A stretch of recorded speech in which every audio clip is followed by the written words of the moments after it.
नमस्कार, एक बार फिर से मैं आप सभी के सामने उपस्थित हूँ बेहद महत्वपूर्ण टॉपिक के साथ। और आज हम बात करने वाले हैं भैया 2000 करोड़ के क्लासरूम घोटाले के बारे में।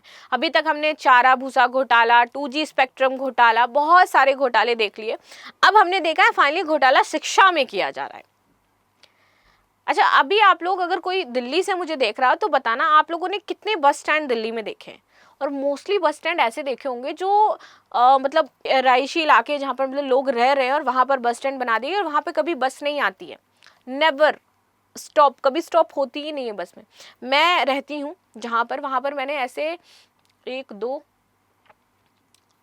3 बस स्टैंड देखे उस पर्टिकुलर इलाके में, और तीनों में बस आकर के नहीं रुकती। बस आज तक कभी आई ही नहीं उधर।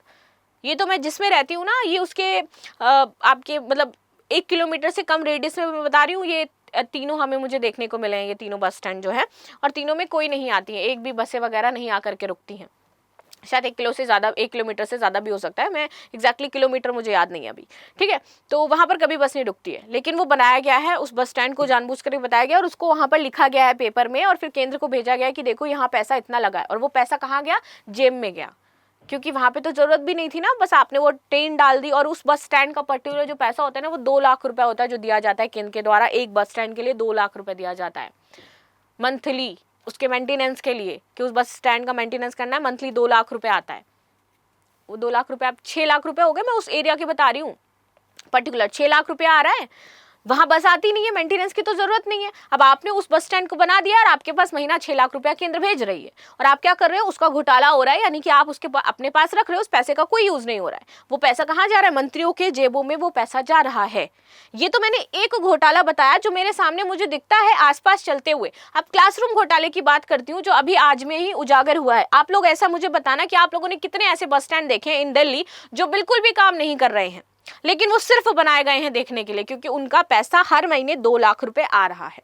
चलो आगे यहाँ पर आपके जून ऑफर के बारे में बात कर लेते हैं। 60% आपको ऑफ दिया जा रहा है प्रीलिम्स और मेंस का IAS फाउंडेशन कोर्स जो है, इसमें लाइव एंड ऑनलाइन दोनों पे ही फर्दर ये आपकी फीस होने वाली है। ये फीस आप EMI के थ्रू पे कर सकते हो, राइट। आगे बात करते हैं PCS के लिए। Again live and online courses है, इसमें आपको 75% तक का डिस्काउंट दिया जा रहा है। जो फर्दर फीस थी आप उसको EMI में पे कर सकते हो। 71st BPSC PT targeted batch 70 days का प्रोग्राम होने वाला है। 4500 फीस होने वाली है। टेस्ट सीरीज उसमें फ्री मिलेगी। Now back to the topic, classroom construction घोटाला मामला। ACB ने सत्येंद्र जैन को 6 तो मनीष सिसोदिया को 9 जून को पूछताछ के लिए बुलाया है। आप समझते हैं भैया ये कहां इन्होंने क्लासरूम बनाए और ये 2000 करोड़ का घोटाला इन्होंने कहां किया है। चलिए, सो क्लासरूम कंस्ट्रक्शन घोटाला मामले में आम आदमी पार्टी के दिग्गज नेताओं को मुश्किल जो है वो कम होने का नाम नहीं ले रही है। अब ACB ने जो सत्येंद्र जैन थे इनको और जो मनीष सिसोदिया हैं, इन दोनों लोगों को बुला लिया है कि आप लोग आओ और बताओ आकर के ये जो क्लासरूम तुमने बनाए हैं वो कहाँ बनाए हैं, कहाँ कंस्ट्रक्शन आपने किया है, कितने बच्चे वहां पढ़ने जा रहे हैं। इससे पहले दिल्ली के पूर्व डिप्टी CM मनीष सिसोदिया और पूर्व मंत्री सत्येंद्र जैन पर इसी मामले में FIR दर्ज की गई थी। ACB ने दिल्ली के पूर्व उप मुख्यमंत्री और शिक्षा मंत्री मनीष सिसोदिया और पूर्व लोक निर्माण मंत्री सत्येंद्र जैन के खिलाफ भ्रष्टाचार का गंभीर मामला दर्ज कर रखा है। 2000 करोड़ का ये कथित घोटाला जो है वो क्या है? देखो, ये मामला करीब 2000 करोड़ से जुड़ा हुआ है, जो कि 12,748 क्लासरूम और इमारतों के निर्माण में सामने आया है। इनका कहना था कि इन्होंने 12,748 क्लासरूम बनाए हैं, इमारतें बनवाई हैं, और उसके लिए 2000 करोड़ रुपए खर्च किए गए हैं। 2000 करोड़ कम नहीं होता है भाई, there is a huge number. यहाँ 1 करोड़ सोच लेते हैं हम लोग, 5 करोड़ सोच लेते हैं तो खुश हो जाते हैं, यहाँ 2000 करोड़ है। ACB की जांच में खुलासा हुआ कि क्लासरूम को सेमी परमानेंट स्ट्रक्चर SPS रूप में बनाया गया, जिसकी उम्र 30 साल होती है मात्र, लेकिन इसकी लागत RCC यानी RCC क्लासरूम जो आपके लॉन्ग टर्म तक आपके रहते हैं, यू नो लाइक काफी लंबे समय तक चलेंगे और आपके कंटिन्यू वो बने रहेंगे, इस क्लासरूम के बराबर निकली, जिनकी उम्र 75 वर्ष यहाँ पर मानी जाती है। तो यहाँ पर क्लासरूम तो इन्होंने बनवाए, लेकिन इन्होंने बनवाए सेमी स्ट्रक्चर क्लासरूम, जिनकी उम्र सिर्फ 30 साल तक थी। लेकिन इनको जो दस्तावेज थे उसमें क्या दिखवाया है? RCC क्लासरूम दिखाया है, जिनकी उम्र 75 वर्ष की है। अब पैसा भी उसी अकॉर्डिंग इनमें लगा होगा, सेमी कंस्ट्रक्टेड आप करवा रहे हो और आप फुली टर्म से लॉन्ग तरीके से आप बना रहे हो 75 सालों के लिए, तो डिफरेंस होगा उसमें। लेकिन उन्होंने पैसा किसका लिया, 75 ईयर्स का पैसा लिया और उसके थ्रू यहाँ पर वो घोटाला किया गया। परियोजना का जो ठेका था वो 34 ठेकेदारों को दिया गया था ये बनाने का, जिनमें से अधिकांश का संबंध आप पार्टी से बताया जा रहा है। सभी काम निर्धारित समय सीमा के भीतर पूरे नहीं हुए और लागत में भारी बढ़ोतरी दर्ज की गई। सलाहकार और जो आर्किटेक्ट की नियुक्ति हुई थी इसकी तय प्रक्रिया के बिना की गई और इन्हीं के जरिए लागत भी बढ़ाई गई। सीवीसी सेंट्रल विजिलेंस कमीशन की रिपोर्ट में परियोजना में कई गड़बड़ियां उजागर की गई हैं, लेकिन ये रिपोर्ट करीब 3 साल तक जानबूझ करके दबा करके रखी गई क्योंकि आपकी सरकार थी यहाँ पर। दिल्ली क्लासरूम घोटाला, मनीष सिसोदिया और सत्येंद्र जैन पर केस चला है। यहाँ पर एफआईआर दर्ज हुई है दिल्ली के पूर्व डिप्टी सीएम पर। यहाँ पर देखोगे तो जो एंटी करप्शन ब्रांच हो जाती है आपकी एसीबी, इन्होंने 2000 करोड़ रुपए अभी तक उसमें से पाए हैं कि ये मिसिंग है, इनका कहाँ क्या यूज हुआ है, किस तरीके से डिस्ट्रीब्यूट किए गए हैं, ये सारे लिंक निकालने की कोशिश की जा रही है कि इसमें और कौन कौन से लोग इन्वॉल्व हैं। घोटाले का दायरा, ये घोटाला आपका 12,748 क्लासरूम स्कूल भवनों के निर्माण से जुड़ा है, जिनमें कुल लागत आपकी 2,892.65 करोड़ रुपए तक पहुंची है और इसमें से 2,000 करोड़ तो गायब हुआ है। लगा कितना है, सिर्फ 892 करोड़ रुपए इन भवन निर्माण में लगे हैं, 2,000 करोड़ रुपए जेब में चले गए हैं। मामला सीपीसी और आरसीसी लागत का हो जाता है। ठीक है, अब देखो ये बनती कैसे है। अगर हम सेमी परमानेंट स्ट्रक्चर की बात करें, ठीक है, जिनकी उम्र 3 साल है, और इनकी बात करें आरसीसी की जिनकी उम्र 75 साल है, तो एसपीएस की जो लागत आती है वो आती है 2,292 रुपए प्रति वर्ग फीट की। इतना पैसा लगता है प्रति वर्ग फीट का।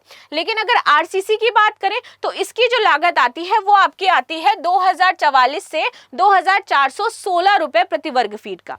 ठीक है, तो यानी कि ये वाला आपका ज्यादा है, तो इन्होंने 2,416 वर्ग फीट का पैसा लगा करके इन्होंने आपके एसपीएस लागत के ऊपर जोड़ करके बना दिए हैं कि हम एसपीएस में इतना लगा करके पैसा इन्होंने बनाया है। बीजेपी नेताओं ने दर्ज कराई थी इसकी शिकायत। रिपोर्ट के अनुसार सामान्यतः एक क्लासरूम के निर्माण में 5 लाख रुपए हो सकता था, लेकिन परियोजना में ओह माय गॉड सीरियसली एक क्लासरूम का निर्माण माना जाता है कि 5 लाख रुपए लगेंगे, लेकिन इन्होंने पता है क्या बताया है कि एक क्लासरूम इन्होंने 24 लाख रुपए में बनाया है। भाई साहब, क्या क्लासरूम होगा जो 24 लाख में बना होगा। इमेजिन कि कितना बेहतरीन क्लासरूम हम बना सकते हैं। 24 लाख में एक छोटा मोटा घर बन जाता है लोगों का। मजाक नहीं कर रही मैं, 1 रूम या 2 बेडरूम जनरली और एक किचन हॉल आपका निकल करके आ जाएगा, 24 लाख में बन जाता है।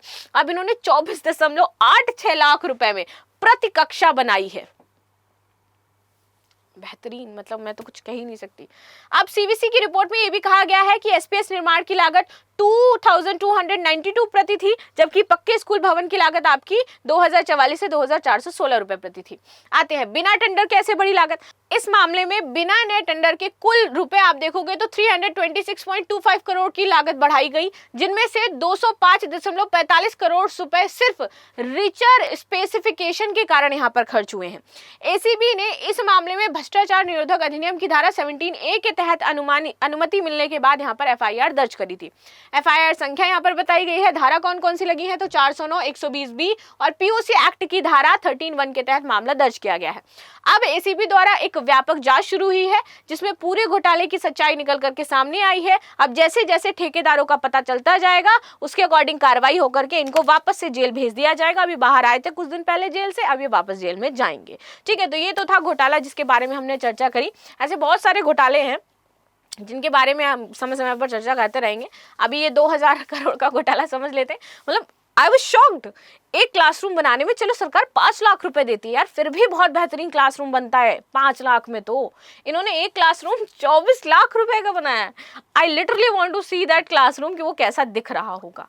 सच में मतलब बेहतरीन दिखना चाहिए फिर तो। बाकी आपका क्या कहना है जरूर बताइएगा। मिलते हैं नेक्स्ट क्लास में, तब तक के लिए धन्यवाद। लाइक शेयर सब्सक्राइब करना बिल्कुल भी ना भूलें and thank you so much.